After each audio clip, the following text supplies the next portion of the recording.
right, welcome to another episode of Reptile Fight Club. With me, as always, is my co-host, Chuck Poland. Hello, how's everybody doing? And I am Justin Julander, and we are all about fighting on this podcast. So if you've listened to us before, you kind of get how it goes, and may not be the most drag out, knockdown fight, but we have a good time discussing a topic. If you're new to the podcast, thanks for listening, and we welcome you. We're excited to fight. What's going on with you, man? Got anything going on?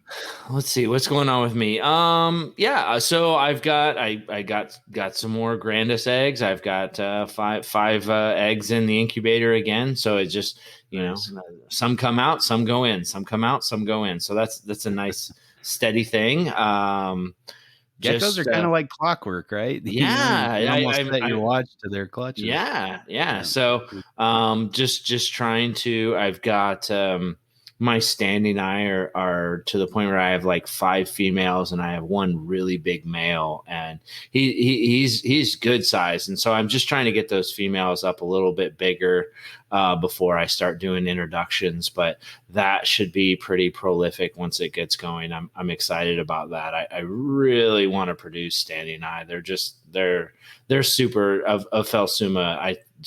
They're super awesome. So, really excited about that. Everything else is just kind of progressing for the season.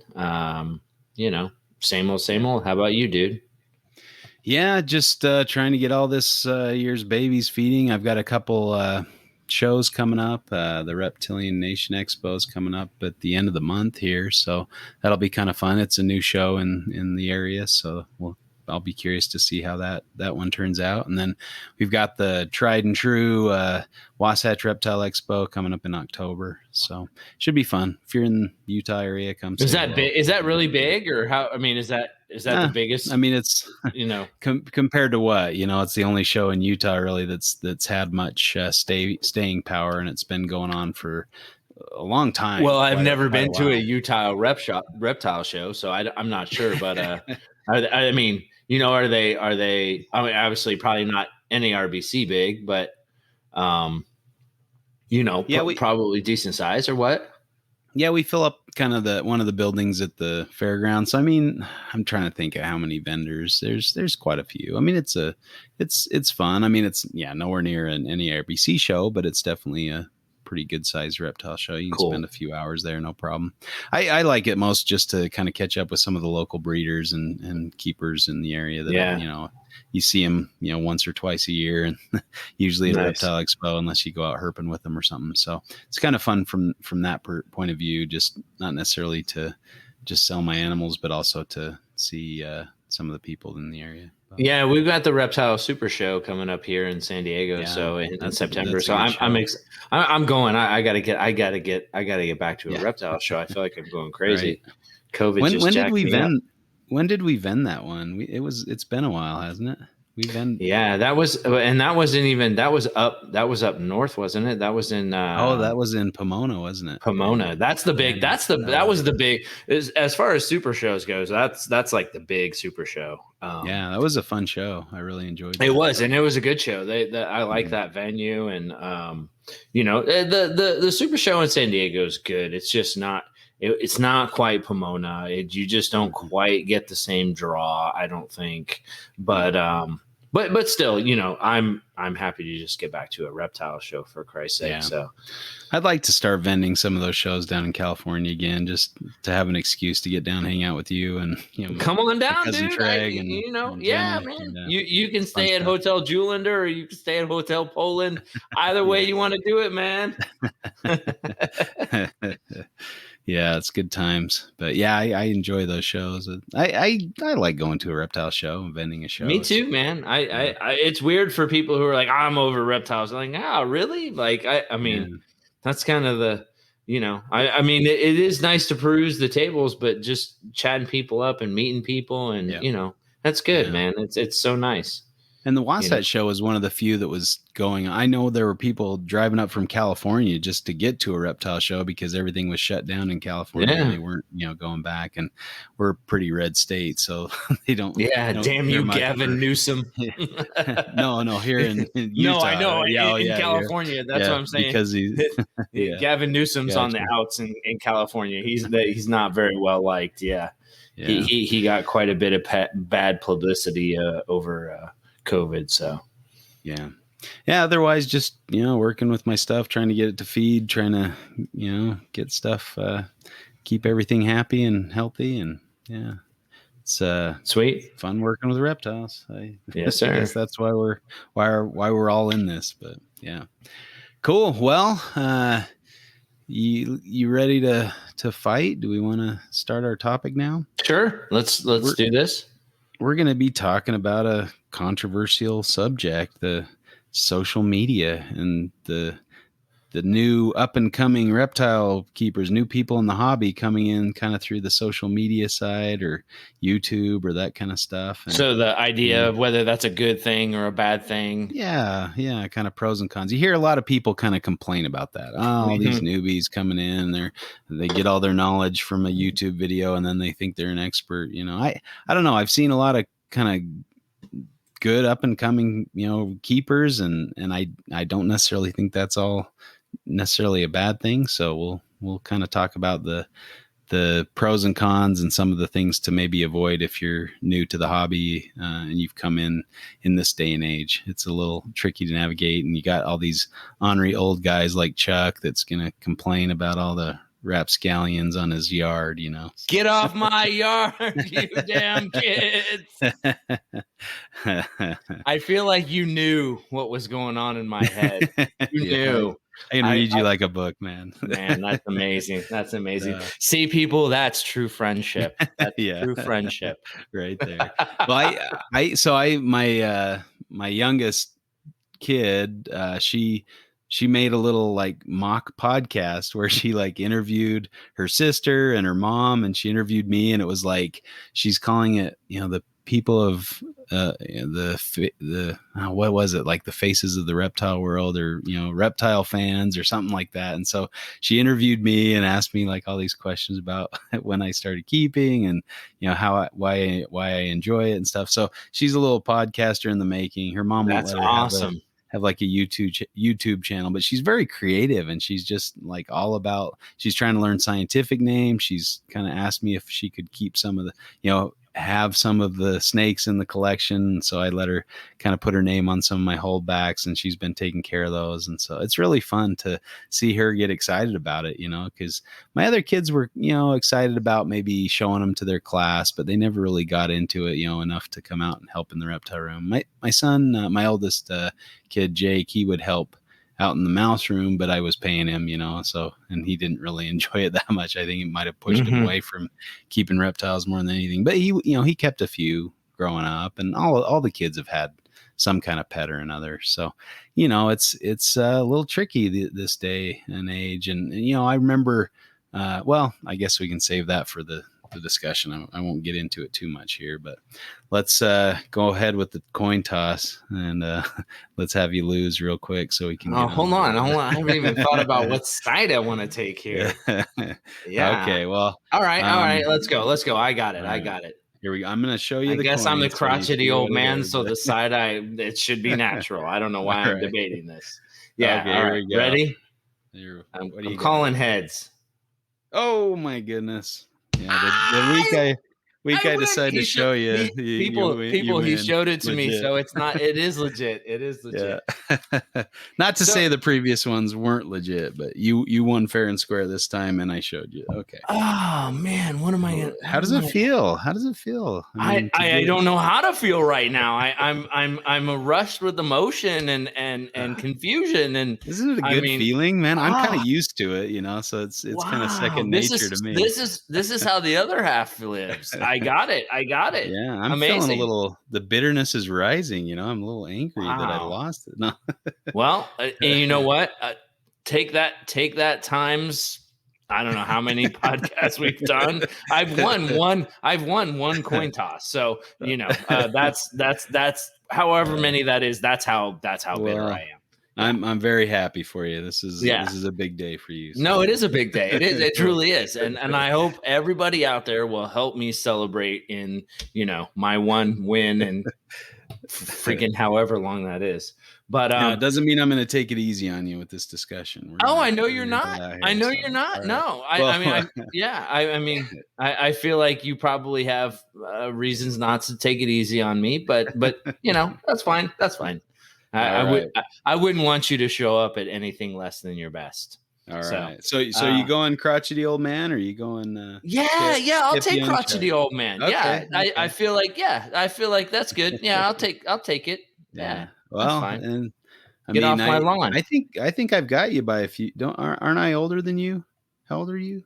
I'll be 45 in September. Okay, so I am a year older, but a year and a couple months. So I should have been. But I was in the military, so I'm disgruntled. Oh, that's true. You know what I mean? Like, yeah, bad. I mean, sailors just cuss and drink, and they complain. That's a happy sailor is a bitching sailor. That's what they say, and they are right. They are right. This will fit you perfectly, right? Oh, I'm. There we go. On bated breath.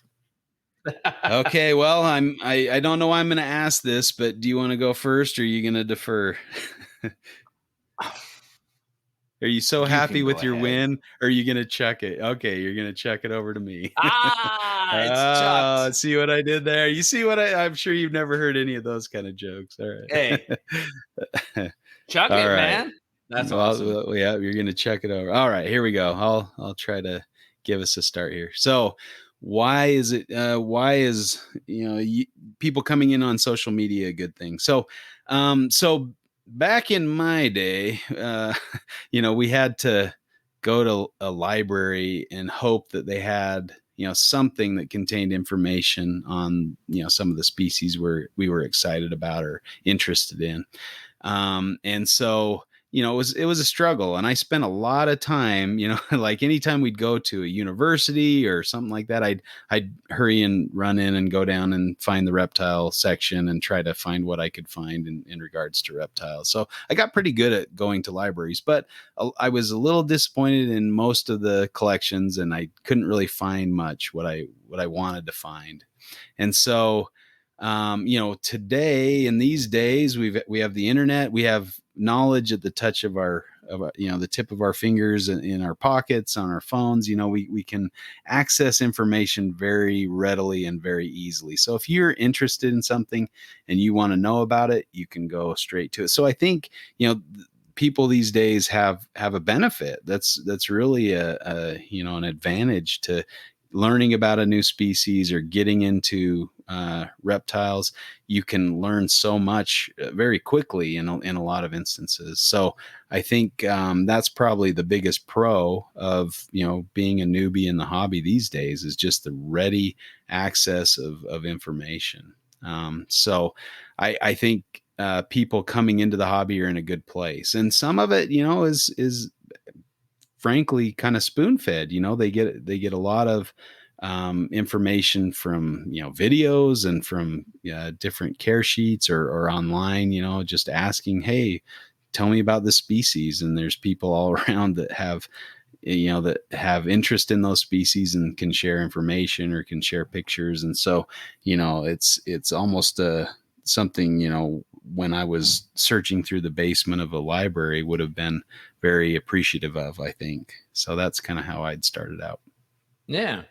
No, I think that's I think that there's definitely a place for that, and in the information age, gosh dang it, hopefully you get information, right? So I think the only concern I would have there is that not all information is good information, and you certainly see the army of experts that will bombard you as a new person asking a question, and what they're really giving you is their opinion based on their limited experience, based on things that they've read or places they've gone. So it's all kind of a little maze, of where they got their information, how they came to it, and how successful they were based on that. And we've seen a lot that you can be very successful across the board. And you know, that that success sometimes it's short-term success. It's not necessarily long-term success, and you can keep things alive and keep things going, and maybe that's not the best long-term strategy or the best, breeding strategy, or the best, the best advice, or whatever it is. But there isn't really an overarching kind of mandate to give you the the most current information, the things that will help you, for your situation, right? If you're looking to breed, maybe that maybe that advice looks different from somebody who's just like, hey, I just want a pet, I want to keep it as long as possible. And so you're bombarded with a lot of information, and in the information age, I think that's probably the toughest thing, is the saturation of information, and not all of it's good information. So I think that's probably the counter to that. So yeah. Okay, well, I can see maybe a conflation of two different things. So one is availability of information. Now, anybody who has gathered information knows there's good and maybe not so good, or maybe questionable information. And so, that's kind of a skill you develop as you get old, like us, right?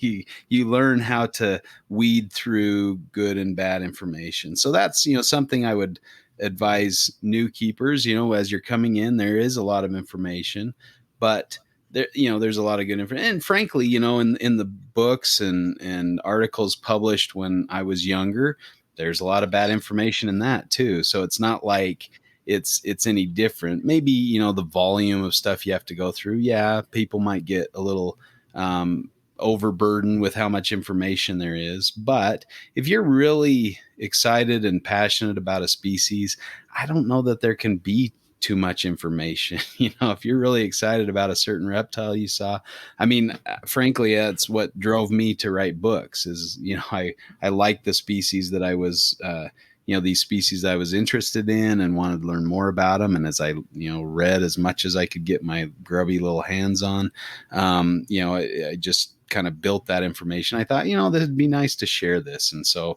that was kind of the, why I wanted to write books, and partnered with other people with that same kind of attitude, get the information out to people, or people who were really good at sharing information. So that's, so the information's out there, and some forms are easier than others, and there's some species we don't know hardly anything about, and it takes some digging. I was giving Lucas Lee a little bit of a little crap today, because I referred a paper to him, and he said, "Oh, where can I, can you give me that paper?" And I'm like, "Oh, no, but I'll tell you where to find it.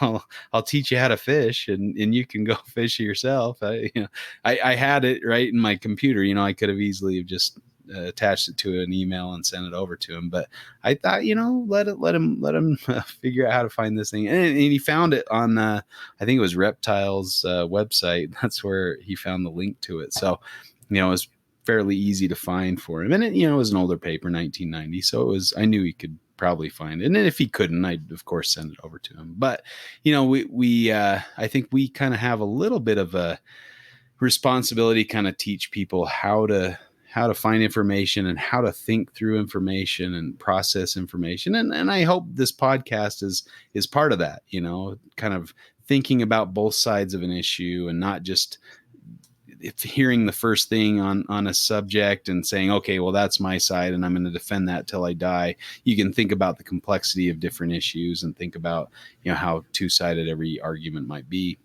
But, in the end, you want to do what's best for you and what's best for the animals, and what's, what makes sense to you. So, and a lot of times we start out doing one thing and we learn, oh, maybe that's not the most effective way. So experience is kind of the ultimate teacher. But, we have that opportunity to come in and get that information. And also, well, I'll stop there and let you chime in here, because I've got a few more other points to talk about. Yeah. So hold on, I'm writing something down. So I think Yeah, no, no, well, oh, I'm so sorry. Gosh. No, I think that, one of the things you said was talking about the understanding what's good information, and I don't think that if what we're talking about is new people into the hobby, or people coming into the hobby looking to understand something. I don't think they know the difference between good and bad information. They don't know anything. They're looking for, so giving them good information off the bat, giving them the most solid information that they can find is kind of the trick, isn't it? And there's a lot of people out there, and in a digital age, anybody can go out and say whatever they want, and Mhm. so it is a skill that you hopefully develop with age. It's certainly one that I've developed, and you even said yourself that you get better with age. You understand what is wrong and what is right, and that doesn't come from social media. That comes from experience. That comes from making mistakes. That comes from doing and seeing and being a student of the serpent, not a student of social media. Now, Mhm. that said, there is more than one way to skin a cat with keeping animals and keeping reptiles. And I think you can do okay enough with social media, and get yourself down the road enough that you can become a student of the serpent. So I think social media as a get in the door may not be inappropriate, but to use social media, because I mean, like you said, you're a published author. You're published with plenty of other highly competent um, reptile people. You are probably one of the best people to come to. But when people come onto the internet, they don't know who just Dr. Justin Julander is. You know what I Oh, mean? no. Yeah. And your book is not a foremost on their Facebook page. They have to get to that through that experience. So finding a way to, and I would say that it is true that in the circles we run, they're small circles. So eventually they'll get to the more complete carpet. They'll get to the books that you've written, and it may take them some time, and they may go through some heartache to get there. But um, I don't think that it's one of those things where um, social media is okay for the evolution of a keeper, but ultimately it's a journey that everybody must figure out for themselves, and knowledge that people must glean through others that's not always best found in social media. um, Not everybody's giving good information, I guess, is what I would say. Sure. Yeah. I mean, and again, I'd say that was the same back back in before social media. Maybe it's just the 100%. quantity, over quality. But I would counter that and say, you might. So okay, so when I was a kid, I was very fortunate. I don't know if you've heard of Louis Porras, one of the like pioneers of herpetoculture. He moved from Florida, where he was, had one of the big import businesses, and he moved to Utah and set up this place called Zoo Herp, and maybe it was the same name as the company he had in Florida, but he set that up in Salt Lake City, and I found out about that, and I about lost my mind as a young kid with very limited resources, no reptile specialty shops to speak of. And so I, as often as I could, I'd have my dad drive me 2 hour down to see his place, and I bought several animals from that, from him, and so I kind of thought, what an amazing example, and I learned a lot from him, and he was a great mentor. But I was a little ways away. I couldn't drive yet, and by the time I got my driver's license, he'd closed down shop and moved on to other things. It just got too complicated in Utah or something. So anyway, I don't know all the reasons why he ended Zoo Herp, but I was very sad to see it go. Yeah, And for so sure. I that opportunity for mentors was basically if you happen to live by somebody who was big into reptiles. Some people might have been very fortunate to live next to the Barkers or something, and if they were into reptiles, that would be an instant mentor. And it wasn't really until the internet came out that I was able to find mentors across states and across maybe even nations, where now I have several different people that I could attribute to my growth in the reptile community, and people that I've met that have just really become mentors and friends, yourself included, that I Thank you. wouldn't have probably met back before social media was a thing, back before we had forums and things like that. I mean, and some of the people that I still interact with today, like you and Eric Burke and some of those guys, were found through social media on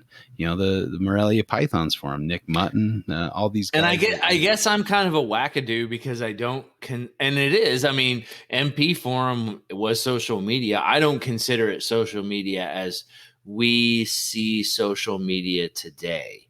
Yeah, I mean, things have changed with the advent of Facebook and things like that. The interconnectivity, the multimedia platforms of social media. It's to me, it's the second. It's social. If MP was social media, this is social media squared or cubed. You know what I mean? Sure, but to my point, I mean, we can use those platforms. We can use Facebook to meet people worlds away that have common interests, be able to connect with those people online, and maybe eventually even meet in person, which, I've been able to do with a few of these people, and met them online first, and then later on be able to meet them in person.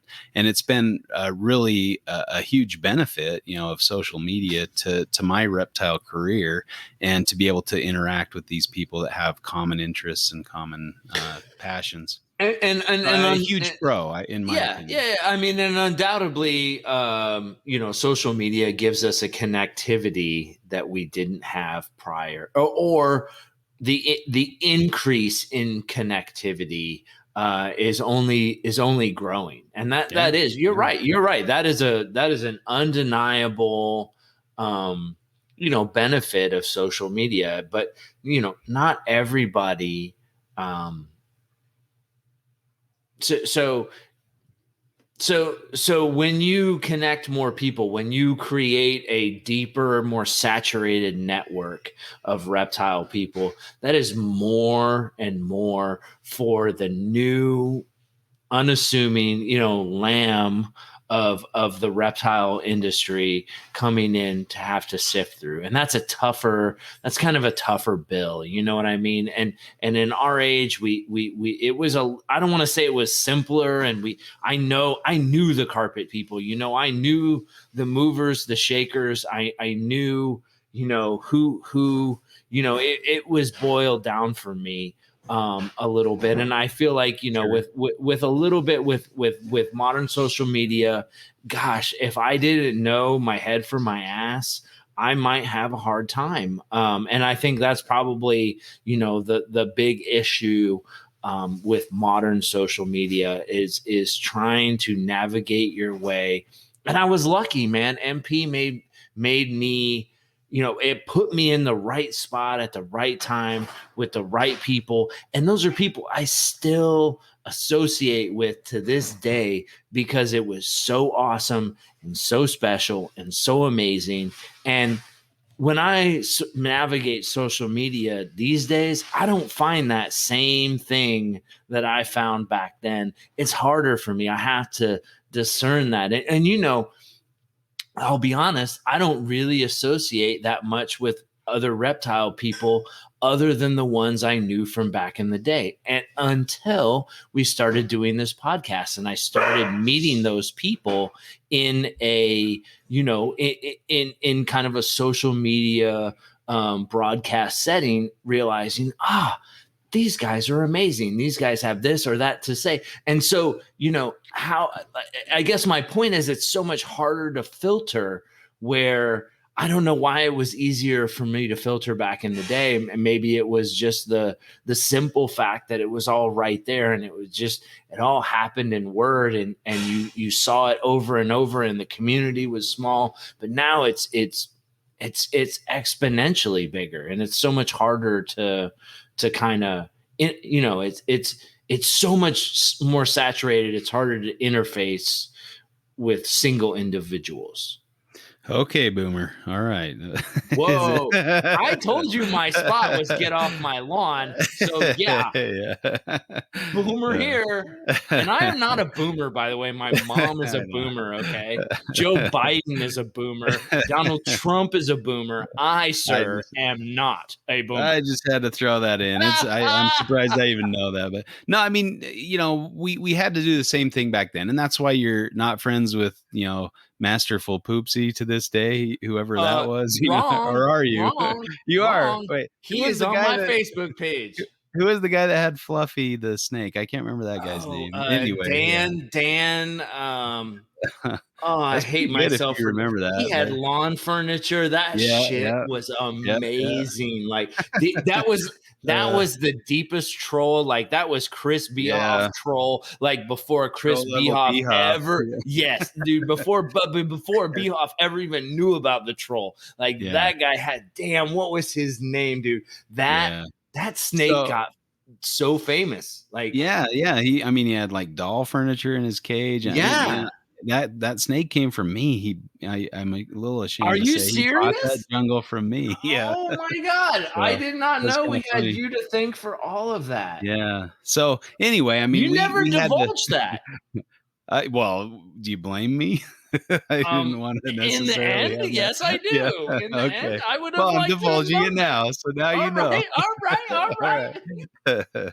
But we had to filter through our friends list, filter through the people that we interacted with, in that same way to some extent. I think the big loss that we have today is maybe the brevity of things. Like we're not discussing things in long format like the forums Yeah, yeah. involved. We have discussion. I mean, you still get that to some extent. There are some discussions that go on, but often, well, and they probably did the same back then. They divulge into like name calling and stuff, which they still do.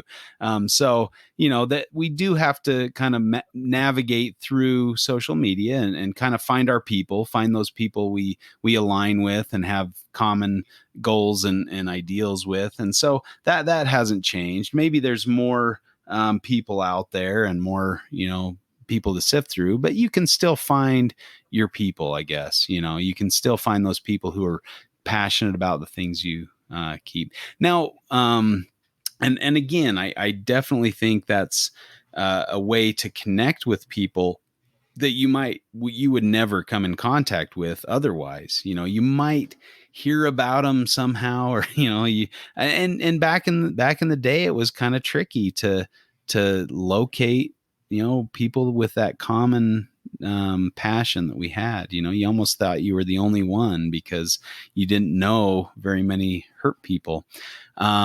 Different reptile shops, I think, kind of helped me out when I was, in my early 20s. There was a reptile specialty shop that opened in the town next to mine, and I heard about that, and I spent a lot of time there and bought several animals from them and sold animals through them, and I was very good friends with the owners, and it was really sad to see that place fold. And but I met a lot of keepers through that as well. And, reptile expos, you could go to expos and meet breeders and meet people with kind of that common passion and interest in species. And so we can still do that. Those options are still available. But at the same time, with things like COVID, we were shut up. We didn't have any, reptile shows. And so the only way we were interacting with people, excited about reptiles was social media or, via phone calls or whatever. So, it's nice to have that option of the new, I guess they're not so new anymore, but social media. And that's definitely a pro in connecting with people. Well, and I mean, it's I think, so first of all, shout out to my man, Patrick Malloy, Masterful Poopsie. Okay, it's He's on my Patrick. That Facebook. was okay. Well, I got him confused with somebody else. He just hit me up not that long ago, and we're friends again. So that's awesome. I and what a tribute to the community and the Uh, characters and the people that we've have come and yeah. gone and Well, that that's still come again. So yeah. and that's isn't that that's why I still work within military aviation because I was affiliated with the military, and I love the camaraderie that comes from the characters that I have met through the military. And it's the same thing with the reptile community. You just have so many people who are just amazing that it's so different. I have a great friend who's a virologist at Utah State, and I have another known friend who's well, used to be a guitar player for a heavy metal band called Slayer, and we got to hang out at a show, and everyone I saw who was with you were there, man, when we walked up, everyone was running up to Kerry King saying like, yeah, Slayer, bro. Yeah, sign my shirt, sign this, sign that. And Kerry's like, he's cool. He's relaxed, and he's signing, Yeah. he's being a good, but when we introduced ourselves and we said, hey, we're from MP, we're Chuck and Justin. He's like, oh my God. And he's like, let me show you this. Let me show you that. And the little kid in him came out, man. And for sure. I don't associate with rock stars because I don't know what that's like, but I associated with that. And no matter how big of a rock star Kerry King will ever be, I understand that part of it with him. Right. And I will always understand that. And so whether we're talking big social media or we're talking individual interactions, I do think that social media is positive because I will never forget that interaction between the three of us. And I know people who get geeked on the same thing that I like through social media are looking for that same thing too. And on one hand, I don't know if social media brings that to them at the same poignant way that it came to me and you in that moment. I like reptile shows. I like in person. I like that interaction, and maybe social media as a conduit to make that happen is great. But I so believe in the the natural the magic of just being in the moment with people that share your interests and things like that. And like I said, I think, social media being the avenue and the conduit to get people to the shows, people to places, people plugged in, that's such a great thing. But nothing beats the natural magic that I've seen between the people that I call friends, and that happened very organically in person. And those are the people that are online that I've never met. I don't talk to them. I don't hang out with them. It's the people that I went to shows with, that I hung out with, that I know, that I'm doing podcasts with now. You know what I mean? Those are the people who are relevant in my life. Yeah. But I mean, again, you met them through social media to some extent. And so that's kind of what we, and I think that's a benefit of today's social media is you don't have the confusion of who the crap is Masterful Poopsie. Is that some rant? I couldn't remember who it was. So you nailed it, man. You nailed it. Exactly. My man. Now you on Facebook, you basically go by your name, or your business name. And so, it's still maybe a little tricky to figure out who is the business owner if they're going by a business name. But for the most part, you meet people by their name rather than some weird thing they made up, back. I have a friend from Australia that his name meant like smelly fart or something in Japanese. And it's like, Okay, you Yeah, just you don't knew want him to by go that with name. that. That Yeah, I yeah, mean, and I still maybe have a you hard do. time I don't know. I remembering. don't judge. I don't judge. Yeah, I don't exactly. judge. And so, I don't hang these around to smell though either. So and I remember that being a big push in the Morelia Pythons days was like, go by your name. Don't go by yeah. some weird, moniker that nobody's going to know who you are down the road. I guess maybe I didn't have that, as soon as I got into social media or on the forums or whatever, it was always JG Jewlander, that was kind of Mm-hmm. my tags. And I know Ben was BH Moral. I think he went by Dendro Aspis for a long time. He And did. so, You're yeah. right. You're right. And You're I right. think he changed, based on like people don't know who you are when you're going by some, different name than your own. So I think that's a benefit of today's social media, and people coming into the hobby at least know your real name and can kind of find you at a reptile show or find you through, whatever other channel or look up your website or whatever. So, and, we can kind of, you almost feel more connected with somebody, like somebody. I don't know. I've had this a few times where I'll watch somebody's YouTube videos and then I meet them in person and I feel like I already know them, because they're sharing things or a podcast or something. You meet them and you're like, I know all these things about you because I've listened to you, talk for hours, or I've watched your videos. And so, you almost have a familiarity that may not be there. So, that's something that And is is I good feel in a like way. You can learn about somebody through these mechanisms, but at the same time, you've got to be careful that you don't run up to them and hug them because you think you know them better than you do. But I think that's definitely a benefit. You can learn about people pretty you rapidly through the like run up medium. and be like, Justin said I should fight you. Yeah, exactly. You got to be careful with Catch people. people off guard. Yeah, you catch people Yeah, off and guard. I mean, Yeah, we still do that to some extent, where we have these interactions with people, and then you meet them in person, and you're like, oh, this is not what I was picturing. I remember when I met Nick Mutton for the first time, I'm like, I did not expect him to look like that. It was kind of a weird thing, you have this idea of what somebody's going to look like based on for their sure. online persona. And then you meet them and you're like, oh, I mean, not like it was a bad thing or anything, but it was like, whoa, It that's just not what I didn't was line up. It just picturing. didn't line up with Yeah. what you. Yeah, Yeah, yeah, yeah. And that's what. exactly. And I mean, that is what it is. Like, and that, but Hmm. and that's kind of what I mean, I feel like we live in this very like diffused multimedia, environment, and to your point, I think that there are certain forms of media like YouTube that give you such better insight into who somebody is, and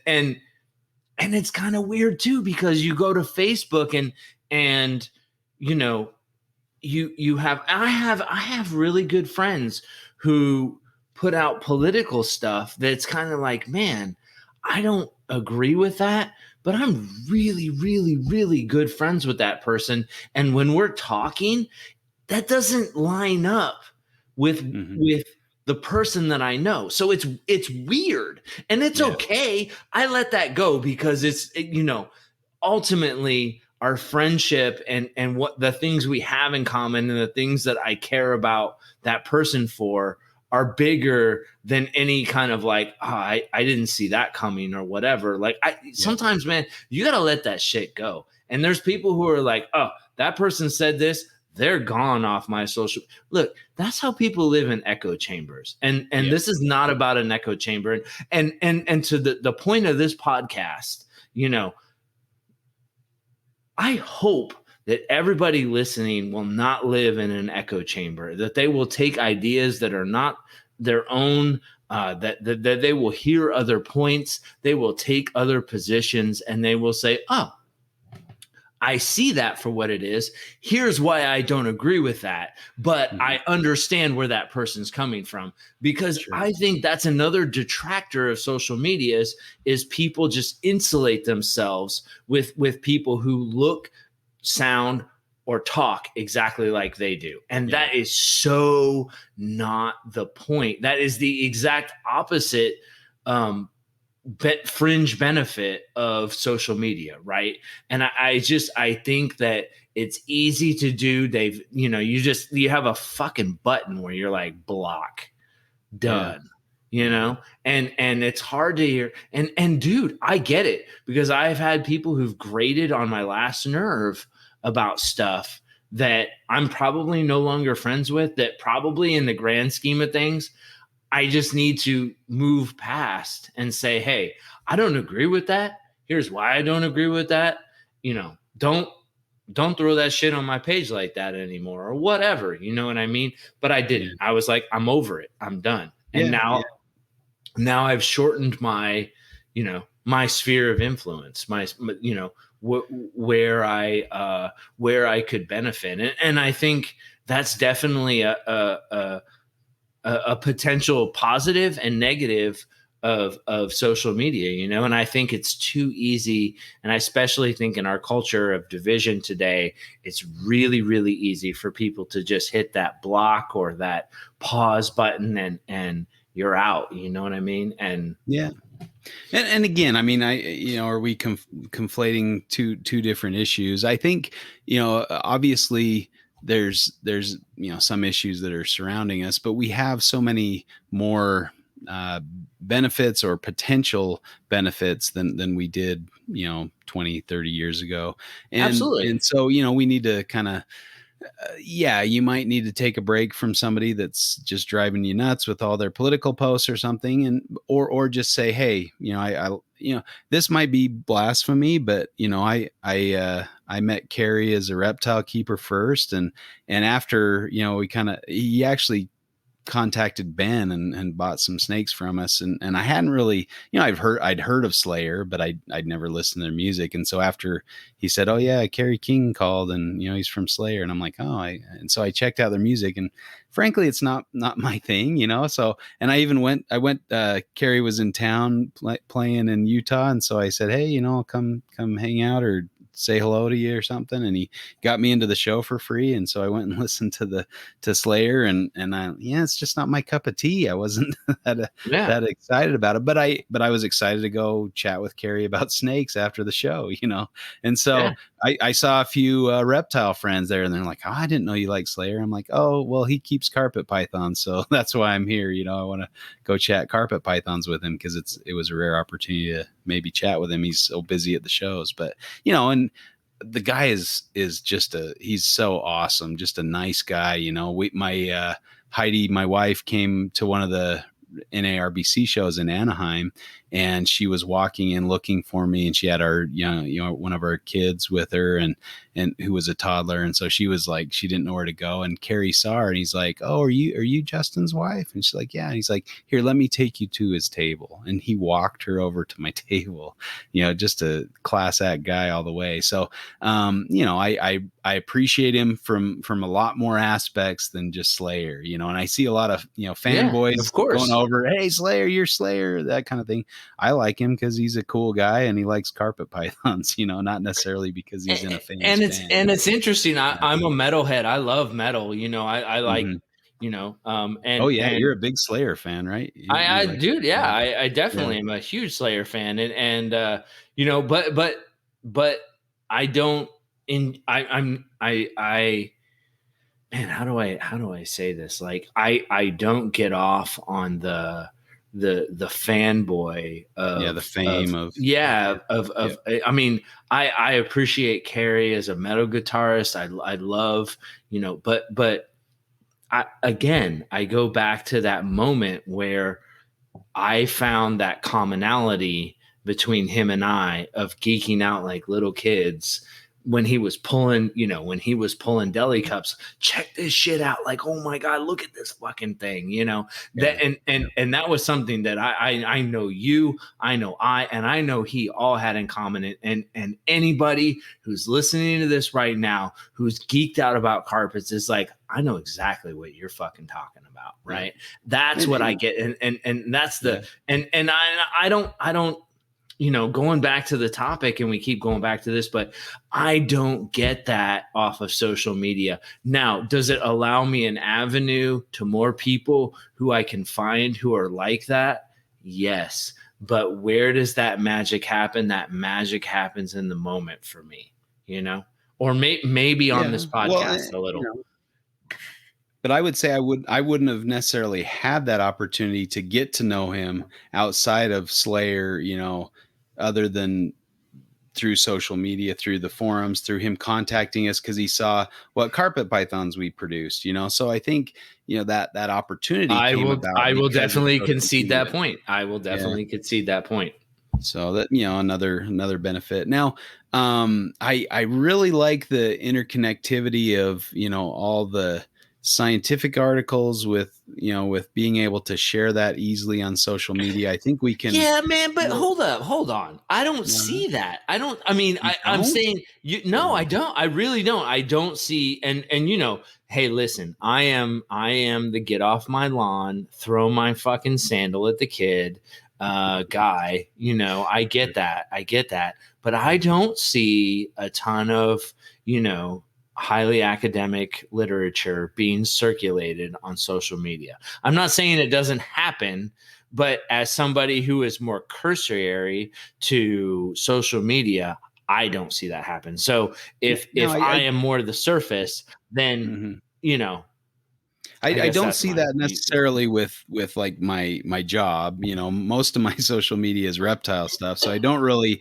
see virus papers through my social media, and I probably could shape it to that, but I find social media is more of an escape rather than you know I don't want to be perusing social media and think about work after hours, basically, So most of my sure. social media stuff is reptile related. So when I'm perusing, I've got friends in there that are academics or that link to academic articles involving reptiles. And I mean, that's how I heard about that latest paper on, children's pythons and, the Antaresia genus Yeah. and that whole mess. But, I heard about that through social media. I saw a link to it on Facebook. I've seen a lot of different papers on Facebook. Maybe you just need some different friends that post, scientific articles, but I've got several of those that, so that keep me up to date on the science. And just the fact that you read a scientific article and it has a little button that you can press to link to that article on social media says a lot. That science understands that we've got to communicate through the available options through social media. And so you can get access and view. I mean, you can follow journals on social media. So there's really just that opportunity to increase your knowledge and get word on the latest interesting information that's published through social media. So you have that outlet for learning more about what you are fascinated by. I think there Another is benefit of social media. Hey, I think there For is that newbies. benefit. I think that you and your cohorts and like-minded individuals who are deep in that social media game will post that. But I don't think that the person who just bought their first reptile and is trying to figure out what the fuck they're doing is linking to your shine papers on, you know, Okay, so I guess I'm not saying that. I'm saying the benefit is there. If somebody's new into reptiles, they're the listening to this, technology they can certainly. say, "Oh, I didn't think about that. I'm going to go over to like a certain journal on Facebook, and maybe I'll get linked to different articles, or maybe and I, I'll and be I friends think with academics, and maybe I'll get linked to their articles." and I think that's a so so, It's a so potential benefit for a new yeah, keeper. Yeah, to 100%. get I more agree. information. I agree with that. I agree with that. I And just whether don't or think not they're to the if we point were. of where that maybe they're not to the point of reading a scientific article and getting much out of it, and frankly, not most people aren't, and I'm not in a lot of ways. I'll read some of these articles, I'm like, well, I definitely missed the point of that. I read Right. the abstract and got something out of that, but I'm not reading that whole article because it's just this something that's beyond Well, my real comprehension. It's you, just deep you in the weeds of the science. But you have an academic background and it's hard for you to read past the abstract in some papers. So it, you know, would but be by the same token, unreasonable. by the same token, anybody that's posting a link to that, or people, or the journals themselves understand that they need to make their articles kind of appeal to a wider audience. So they're gonna sum it up, or they're gonna kind of report the major findings. And most, like when I'm publishing an article, that's one of the questions that the journal will ask and say, what are the three, key findings of this article, or what are the three takeaway points you want the layperson to get? So And even if you don't they're understand asking, the paper, yeah, and they're just asking you're going that to so get that those you key include points. that in the in the Yeah, abstract, so that in the you article. are So getting the big points to the reader, whether they can digest the science mhm, in depth or not. And I yeah, think, again, we're talking about advantage versus consumption when we're looking at new people to social media. The advantage is always there. Will they be able to consume it? Probably not right away. Will they even know where yeah, to go find it? Not Probably not right. Even if they found it, would they be sure. ready to consume it? It might Probably not not be. right away. Yeah, But it's not I necessarily step one, but it might yeah, be step 15, and that's a definite pro of social media. That's the reason I bring it up. So, sure. and I guess, how long is somebody considered a newbie? Like, do you have to breed a certain number of species, or be in the hobby for a certain number of years? Of course not. Maybe somebody who gets into the hobby is scientifically minded and gets right into the weeds of journal articles. Who And knows? So you get there's all people who shapes and sizes of well, people who you come get into the people hobby. who read or watch YouTube videos for a month, and they're fucking experts. You know what I mean? Well, sure, sure. Yeah, Haven't done a single fucking thing, but they watched all the videos, so that's all they need to know, right? yeah. And And for the that most part, doesn't I mean, they know how to keep their animal maybe healthy and alive. Maybe they get they get to learn how to breed it. But I think anybody who actually does it, has the animals and they're doing it. If I went by my first success, I was an awesome bearded dragon breeder. If I went by the next 5 or 10 years, I really sucked it up. Like I had sure, instant yeah, success on some of my projects. And then later on, I learned things the hard way, like, oh, you don't just buy a random animal from a pet shop because it might have mites or internal parasites. I learned that the hard way. I as didn't a lot of necessarily people have do, social because media to nope, tell me, hey, be careful, check out your animal for for mites, or for, if you're going to buy that from the pet store, or, oh, did you get that tested? There's those kind of questions for people now who are showing off their new animal on social media, and they say, oh, that one looks a little off. Have you had it vet checked? Does it have mites? Why is it sitting in a water bowl? They can ask those pertinent questions.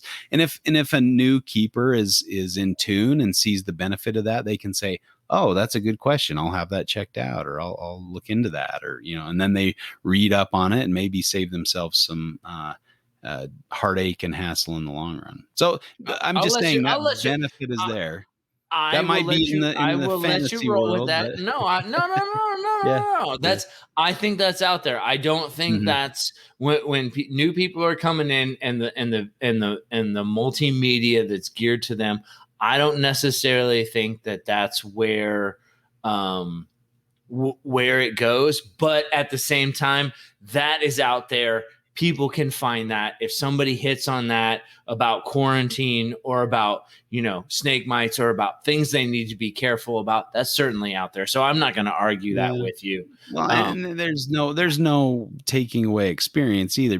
When I was a kid, I thought the coolest thing to do was to get a giant python and put it around your neck and walk through your neighborhood and get everybody to gasp and think you're neat. That was kind of right. like the 12-year-old, 10-year-old, whatever, 12-year-old Justin's attitude of keeping reptiles was, okay, this is a thing. And, so we need to be a little more patient, especially as the old, crotchety guys yelling at kids on their lawn.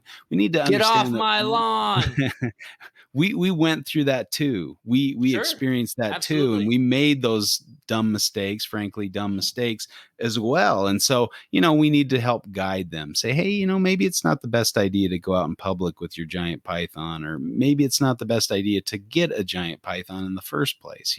How are you planning on keeping that down the road? Or, there's a lot of ways we can effectively and guide the next generation. So even if you're not, if you're not a newbie and you've done this for a while, there's opportunities, endless opportunities to help. And sometimes I think that burns people out, but it's kind of a little bit our responsibility and our privilege to help new people come into the hobby and maybe avoid some of the mistakes we did. Although maybe that shouldn't be. And I'll just be I'll be honest and well, I'll be honest and say that I miss I miss the old and wish that the new could learn those lessons, because MP was, I mean, it was all right there, man. It was a whole, Karosky put together a database of all things. The Jag issue came to light there. There was so much that is everything that is carpet pythons happened right there, and it never went anywhere until it went away, until Facebook came, until the new age of social media squared or social media cubed came. And now I don't even I mean, I've tried to go back. I don't even go back anymore, and it's so disappointing, and it's so because a lot of that was lost. It was such a treasure trove of it was.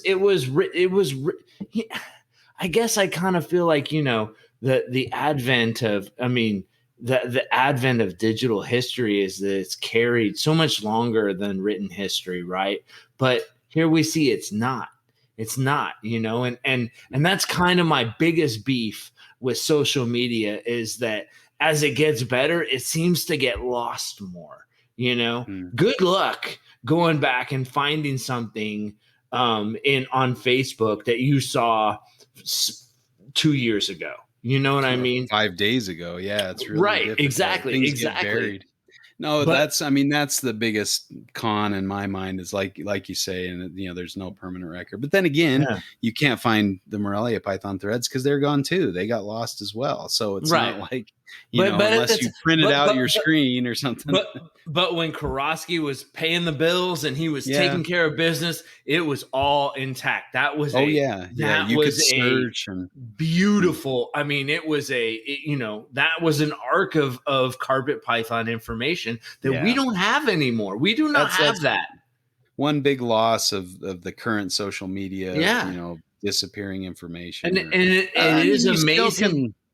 Look on somebody's site, somebody's personal page, and see things they've posted and, information or pictures or whatever. But a lot of times those discussions are hard to dig up. You can't remember what post that was on. And so, I've kind of resorted to screenshotting some of those things. If there's an interesting topic or something I want to dig into a little more or think about a little more, I'll just screenshot it and, go back to it and have that record of, when it was posted and by who. So, there's ways around it, but yeah, definitely that's a con of today's social media. I'll give you that. I don't know if we exhausted. I think I've hit on the big points that I thought are a real benefit of today's social media. Yeah. I mean, I feel like I've said what I need to say. I definitely think that, anything that pulls us together and links us together is probably a good thing. But I come from the old school. I'll throw you off my lawn. I remember the old days, and you do too. And there was definitely a different benefit from that I don't see today, and that's okay. Some of us are young at heart, and we can see the benefit of today. You know what, man? My kids were put here to kill me off and get rid of me, and I have my place in time and history, and we all got to move on, man. And sure. I like to remember my old football days, like Al Bundy at Polk High, and I will always remember that, and I hope everybody who was there with me who was on my team will remember that. But hey, life moves on, you know what I mean? And I think it is a good thing for everybody. I wish we had a way to filter out the crap. It's when you the more signal you get in the line, the harder it is to filter. So I think that's Yeah, a piece of I social media. I think you missed out on some big cons on this, and now that the discussion is basically over, I'll throw out a couple cons as well. Is the the formulas that they have in social media to guide you to certain things. So they're basically selling you, right? So you get ads, and you only see certain posts that they think you're gonna like. So what's the algorithms, right? The Yeah, for algorithms sure. really kind of mess up a lot of things. And so we miss out on a lot of things that could be potentially good, and kind of keep us a little bit in an echo chamber, because we're only seeing those things that we might agree with or enjoy. And so I think algorithms are a definite con, and they result in clickbait. And we've discussed that, ad nauseum in one of our previous podcasts. So we won't really touch on that here, but it really kind of mucks things up when you've got all this just algorithm garbage, either making you post your stuff a certain way to get clicks, or all this clickbaity garbage. It's a little bit muddy to try to get through some of that stuff, and it also leads people to a limited amount. Like, it's really hard to find some really good YouTube videos without knowing what you're looking for. If you just search reptiles on YouTube, it's going to show you the stuff it wants you to see, not necessarily stuff that you might benefit the most from. It might be the people who have the most clickbaity titles, or that have been around the longest, or whatever. So that's the way it is, and we kind of have to adapt to that. But that's something to keep in mind, as you're navigating current social media or current, YouTube learning about reptiles, is the stuff that comes up first on the Google search or the YouTube search is not necessarily the best information. So that's a definite negative side of this. But Is that the bottom of the barrel that I'll give you that punch. I failed to gut you with? Is that? You just missed that opportunity. No. I agree, and you're right. And there. no, you're right. You're right. And when you're right, you're right, and you're right. So I appreciate that. I do.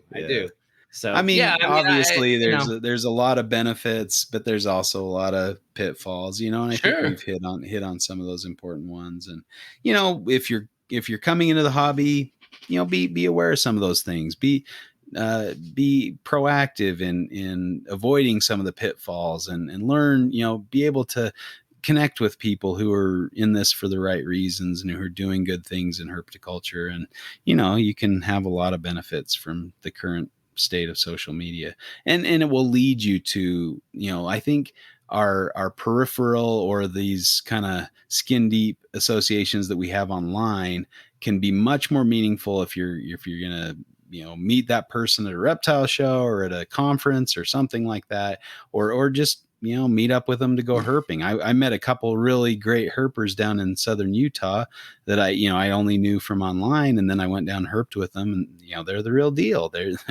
great guys, Aspen Mahan and Chris Jensen, and I just had a blast herping with them, and I've done a couple more trips since then. So there's awesome people you can meet, and have that peripheral online, but once you meet him in person, it deepens that much more. So I'd encourage you, even though you have a 5,000 Facebook friends, make some real close associations. As you got 5,000 Facebook friends? Oh, I have I don't know, 70,000. No, I don't know. I don't count. I got like 5, bro. Yeah. I got like 5. Yeah, nobody mentions me. Listen, Reptile Fight Club is your thing. No, they're like, who? You've kind of taken yourself out of the equation. You really are living that old man dream. That's okay. I don't need. Yeah, no, I'm saying there's lots of ways to live your life, and I'm not faulting you for that, because definitely sometimes it's a little tedious to get through some of the stuff you see online, but I was turned off a long time ago about some of the things that happen in the reptile industry, and I'm very happy where I am. And it does suck sometimes, because I don't know what the hell you're talking about, or I'm not in the know with a lot of the social media stuff, and it's like, well, Yeah, Well, I kind lot of of your wish I know. comments are becoming You know, clearer. Yeah. yeah. I mean, Yeah. my Well, bad. that's Oops. to each his own, right? You know, Yeah, and man. you know, you're still young. You can still get on there and make lots of Facebook friends. What? And when we totally sound like boomers, probably talking about Facebook in the first place. Nobody, no younger generation go. They're all on They're TikTok like, or you still use WeChat or whatever. I Facebook? don't know. Nobody Yeah, uses yeah. Facebook Nobody. anymore. Only the older Just people you use old people Facebook. use Facebook. Exactly. So, and it's one of those comfortable media that you're used to because you've been Yeah. with it long enough. So They yeah, I mean, I use Instagram just for me, just to look at Yeah. pictures of wild reptiles. And I think I've mentioned that before. So and that's our privilege, is to use social media in ways that we want to. You have a limited number of Facebook friends, and they're probably your real friends in real life, and not just in Facebook land. So Yep. I got a that's few I don't know, but yeah. for the Yeah. most part, yeah, you're right. All right, well, I got nothing. Good discussion, man. Yep. Thanks, and hopefully our listener got something out of it, and they can take that to the bank. I don't know. Word And up, hopefully there's everybody. some new listeners out there that can benefit from this discussion. But hopefully it was worth your time. But thanks for listening to Fight Club. As always, check out Morelia Python's radio network and all the podcasts they have available. There's some good stuff out there. What were some of the more recent things? I think I listened to one. They interviewed Nick Mutton. That was fun to hear. They did Nick Mutton. They had an Aspidites black-headed python. Yeah. That was good. I just natural history. I just got done listening to that. I like that. I believe there was one more out, maybe an Australian herp podcast one. Oh, I think they're talking. I haven't had a chance to listen to it yet. I just saw it come out. Again soon. Yeah. Monitors. Yeah, Eric's on a monitor lizard kick, so there's a lot of. That's good. That's not a bad kick. Awesome. Yeah, I love monitors. Kick it out, dude. I wish I had more time to spend. Oh my god! Yeah, monitors. You're right. They're a lot of work, but they're a lot of fun too. Heck yeah. There's a couple. The Australian herp podcast had an episode coming up that I thought with Ross McGibbon talking about photography. And man, he is a phenomenal photographer, Ross McGibbon. I need to buy some of his prints so I can hang them up in my reptile room, but he's got some really cool pictures. If you haven't seen his stuff, check out Ross McGibbon's herp photography. So that's on the Australian Herpetoculture podcast. They're talking to him. So yeah, a lot of good stuff. Check it out. And not to mention, the Herpetoculture podcast and some of the other podcasts out there that have some really cool topics. Herpetoculture Network, they have a lot of good stuff on their stuff as well, their podcasts as well. So check them all out. Get your information, and I guess you'll hear from us in another week. Thanks for listening. You're goddamn right, you will. We'll catch you later. Later. Fight Club.